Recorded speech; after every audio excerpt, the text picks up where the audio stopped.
แต่สิผ้ามาเบิ่งนี่เป็นตอนกนี่มันเสียเอาค่าลบจนเมื่อย โดนจนเมื่อยข้าวเดียวติตีบักเตื้อยข่อยเห็นว่าเพิ่นสิบ่เสร็จเนาะจานไม้มานแล้วมานนี่เนาะปลานี่หายากได้นกหลายแต่บ่อยากเข้าลบสุดยอดเลยนี่เตื้อยเฮ็ดให้ได้จักตัวละเตื้อยพุ่นบักเตื้อยได้จักตัวละบักเตื้อยโอ้ยมาปลานี่3เลยเด้นี่เบิ่งได้พี่น้องพุ่นมันฝ่ามันหัวมีอันเนาะโอ้คักขนาดเด้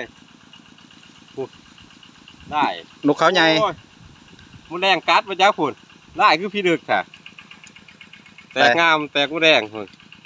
โอ้สุดยอดข้าลบมันไม่หนีพี่น้องไงมาไล่ออกก็บ่ออกนี่สุดท้ายตกข้าลบจนได้คนผูเลยเนาะเยี่ยมแจ๋ว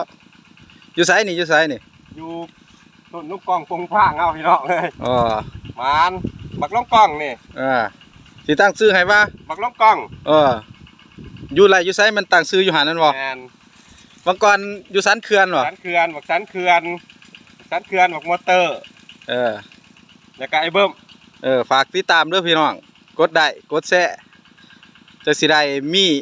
คลิปใหม่ๆให้พี่น้องส้มอีกบักเตยซื้อมันเนี่ยเพราะว่ามันปีกเตยขางหนึ่งขอบใจได้พ่อใหญ่ไพบูลย์ของพ่อใหญ่ไพบูลย์เด้ของแท้แล้วปีใหม่เจอกันสายจันทบุรีนกเขาใหญ่จันทบุรีจานรอนเด้อนกกำลังหาวได้เนี่ยมานแล้วพี่